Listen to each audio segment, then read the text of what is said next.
I'm not one to appear in many of my videos, mainly because of my video style. Which, by the way, and I should mention this, I've always wanted to mention this in one of my videos. I just never got around to it. But my video style, believe it or not, was inspired by Retro Chad. If you haven't seen his videos, I suggest you do so now. If you like my stuff, you'll love his. There's a couple of YouTubers that have influenced my channel in a great way, and Retro Chad pretty much did it for me. It wasn't until I actually discovered his channel that I started uploading videos regularly, because I realized that there's actually a group of people who will watch this stuff. I had no idea. Before I got on YouTube, I had no idea that there was a market for videos that are just about random things like technology and equipment, machines, tractors, lawnmowers. I had no idea there was such an audience, or at least enough of an audience to sustain a channel and make it worthwhile, until I discovered 3 or 4 channels, and I started watching them pretty regularly. And they are as follows. Retro Chad is was the one who really got me into this, because I liked what he was doing, and I liked his video style. None of his videos are scripted. It's pretty obvious. They're all shot basically on the cuff, on the fly. It looks like what he does is he has a project going on. He grabs his camera and starts filming and describing what he's doing in great detail. And that is the kind of video that I wanted to make after I saw how well it worked. The other channels that have influenced me, V Westlife, or VW, I don't know how you pronounce it, Kevin, but I think it's V Westlife, or his other channels that he's created after some of them were pulled. Let's see, V8 Jagnut and his buddy Aussie 50. Let's see. Those are the ones that I really enjoy watching. And if you're a subscriber of mine and I watch your channel and I didn't mention you, I am sorry. I watch so many different videos, it's hard to keep track of what they are. But those are the 3 channels that have really influenced my own video making techniques, which are about as amateur as they get. I rarely edit anything. If you saw how much footage I create that winds up on the cutting room floor, so to speak, it would boggle your mind. I have hours and hours of video that I will never upload, either because I don't like what it is or how it came out, or because I just don't feel that it meets my own criteria as to what makes a decent video. My videos suck, I'll admit that. I don't make any effort in creating quality content. I'll be completely honest with you guys. I know how much they suck, but I try to cram as much useful information into them in as short amount of a time as possible. And being a YouTube partner allows me to create even more content-rich videos that are over half an hour long. As it stands, I can upload anything I want. There is no time limit, which is kind of cool, but it also gives me the flexibility to create videos that are long and boring and useless. So I try to avoid that as much as possible. Unfortunately, a lot of my videos are poorly lit. My house seems to be a black hole for light. I can't get excellent lighting in this place.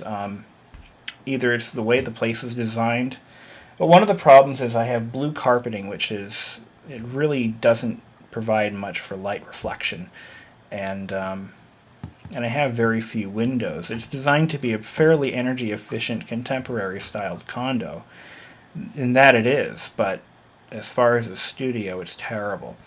I'm going to have to invest in some serious lighting just so that I can start making quality videos. As for equipment, I use 2 cameras. Actually, I don't really use my old camera, which is in this drawer right next to me. This is my Sony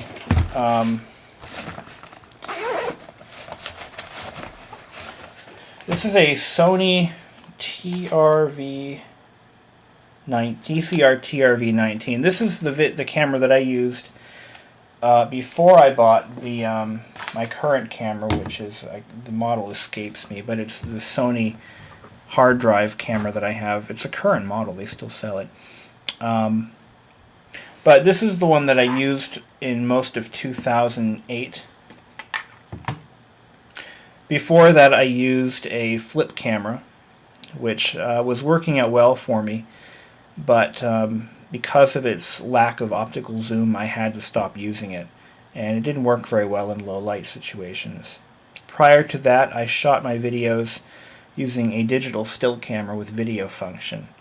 When I was a little kid, my father worked in the security business, installing commercial security systems, and he had a pile of old tube TV cameras, surveillance cameras that were probably about that long and about that square, and I used to use those to create short video projects when I was in middle school. Unfortunately, I lost all the footage, but I still have the camera, and one of these days I might even shoot a video with it if I have the time to do it.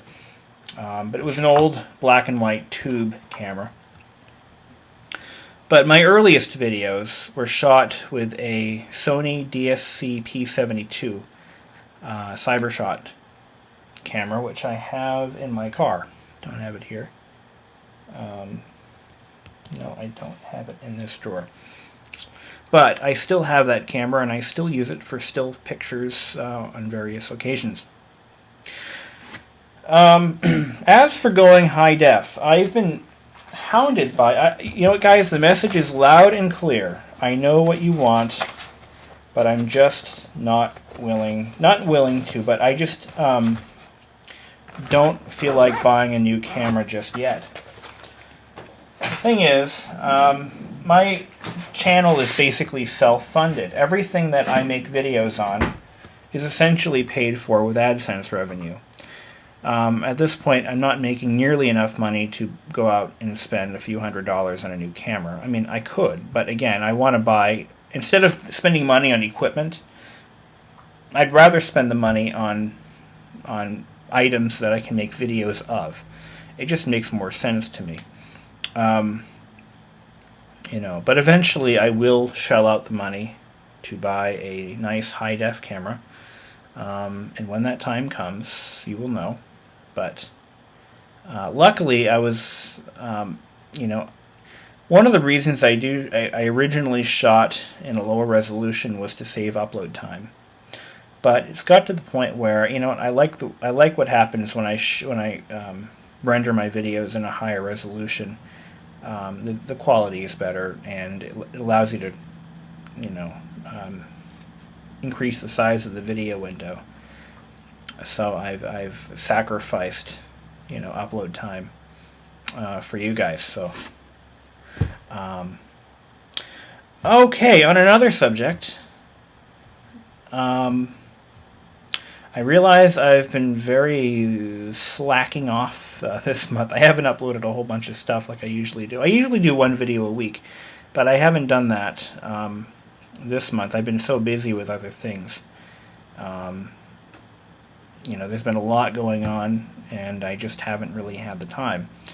So I've been trying to upload little tidbits of things here and there, and yeah. So there's more to come. I'm not going away.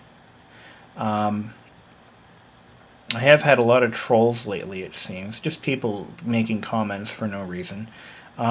Just so you guys know, I do read and respond to every comment left on any video. I set that up in the beginning because I didn't want, you know, troll activity to go unchecked. I knew when I created this channel that it would be a lightning rod for negative comments. Mainly because of my lackadaisical filming styles, and because of the broad range of subjects that I cover on my channel, from frogs to scooters to home building projects to electronics to machines, lawnmowers, engines, you know. So I consider myself to be a jack of all trades, but an expert of none. I know a little bit of everything, but I don't know everything about anything. There are some subjects that I know a lot more about, but some that I'm not so much. And when I upload something that I'm not a complete expert on, I tend to get hundreds of comments about how I'm doing it wrong, which is helpful. That's how you learn. But some people are just more arrogant than others, and I don't really appreciate sarcasm and arrogance on my channel and on my comment boxes. It just doesn't help anybody. You know, when people say things like, "Well, you're obviously doing it wrong. You don't know what you're doing," that's rude.